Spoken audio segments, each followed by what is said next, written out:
اهلا بيكم في فيديو جديد على قناة توب 5.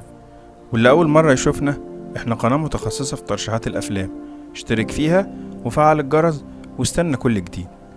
كل فترة كده لازم صناع السينما يروحوا لأفلام الطيارات، عشان دايما فيها قصص حلوة بتشد المشاهد، سواء قصص عن طيارين لسه مبتدئين او طيارين قدامى بيحاولوا ينجوا من ازمات مفاجئة في الجو، او ركاب حظهم وحش بيحاربوا عشان يفضلوا عايشين بعد لما طيارتهم بتقع، او حتى مجرمين بيخططوا لخطف طيارة عشان ينفذوا اهداف خاصة.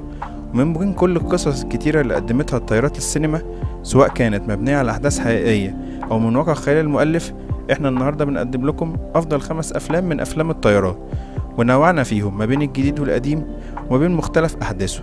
حلقة حلوة قوي، اوعى تفوتها. ويلا بينا نبدأ. فيلم روعة من إنتاج 2014 بيحكي عن بيل اللي كان في رحلة طيران، لحد ما بيجيله رسالة على موبايله، رسالة تهديد بقتل راكب كل 20 دقيقة لو محولش مبلغ بقيمة 150 مليون دولار لحساب سري في بنك. بس مش دي كانت أصعب حاجة على بيل، اللي الأمور باظت منه خالص لما سلطات التحقيق عرفت إن بيل هو صاحب الحساب السري ده. عشان كده كل الأدلة وكل الاتهامات بتكون متوجهة ليه هو بس، بأن هو المسؤول عن خطف الطيارة وطلب الفدية وقتل الركاب، وبيلاقي نفسه في لحظة واحدة محطوط في قوائم الإرهاب. يا ترى ايه اللي هيحصل؟ ده اللي هتعرفه في أحداث الفيلم الممتع جدا ده. فيلم من إنتاج 2012 وبيعتبر من أجمل الأفلام عن الطيارات. الفيلم بيحكي عن الطيار ويب اللي بتتعرض طيارته للتحطم وهي في الجو، وبيحاول بكل الطرق الممكنة إنه ينقذ اللي يقدر ينقذهم من الركاب، وبالفعل بينجح في ده بعد ما أنقذ 96 راكب من أصل 102 راكب كانوا على الطيارة. بس التحقيقات كانت ضد ويب، واعتبرته المتهم الرئيسي عن تحطم الطيارة، لأن التحقيقات أثبتت إنه مدمن شديد جدا للمخدرات. هو دلوقتي قدام تهمة عقوبتها 12 سنة سجن. يا ترى هيعمل ايه في الورطة دي؟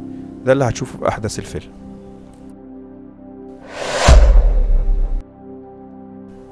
فيلم من إنتاج 2006 ومن الأفلام اللي قدرت تاخد 2 أوسكار. الفيلم مبني على قصة حقيقية، بتدور القصة حوالين الرحلة رقم 93 لشركة يونايتد للطيران اللي اتخطفت في خلال هجمات 11 سبتمبر، وتم السيطرة عليها عشان تكون جزء من مخطط الهجمات. الفيلم بيركز على حالة الخوف اللي انتشرت بين الركاب، وبيحاول يظهر الحقيقة وملابسات الحادثة كانت ايه، اللي انتهت أصلا بسقوط الطيارة في أرض زراعية جنب ولاية بنسلفانيا. الفيلم تم كتابته بالتعاون مع عائلات الضحايا، وكان أغلب الممثلين اللي فيه مش مشهورين، لأن المخرج حاول يظهر الحادثة بشكل واقعي.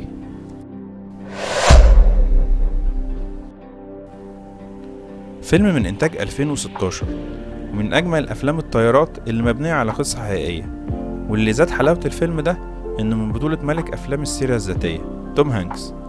الفيلم بيحكي عن حادث طيران حصلت في 15 يناير 2009، وأحداث الفيلم كلها بتدور حوالين الطيار الأمريكي المشهور باسم سولي، اللي اضطر خلال الرحلة دي إنه يهبط بالطيارة دي على سطح مياه النهر عشان ينقذ ركاب الطيارة من كارثة كانت هتحصل. الفيلم بيوضح التحقيقات اللي تمت معاه هو والطيار المساعد. هل بقى كلامه كان مظبوط إن هو يهبط بالطيارة دي هبوط اضطراري؟ القرار ده سليم أو مش سليم؟ ده اللي هتعرفه في أحداث الفيلم.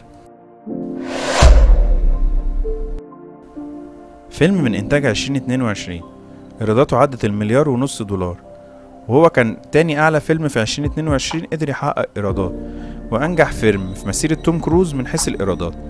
الفيلم بيحكي عن بيتي ميتشل اللي خبرته في الطيران عدت أكتر من 30 سنة عشان يبقى واحد من أفضل الطيارين في سلاح الجو الأمريكي.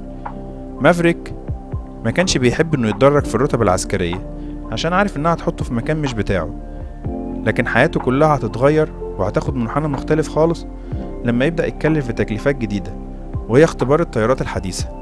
وبعد كده بيلاقي نفسه بيتكلف بتدريب كتيبة من خريجي توب جان عشان يقوموا مهمة شبه مستحيلة.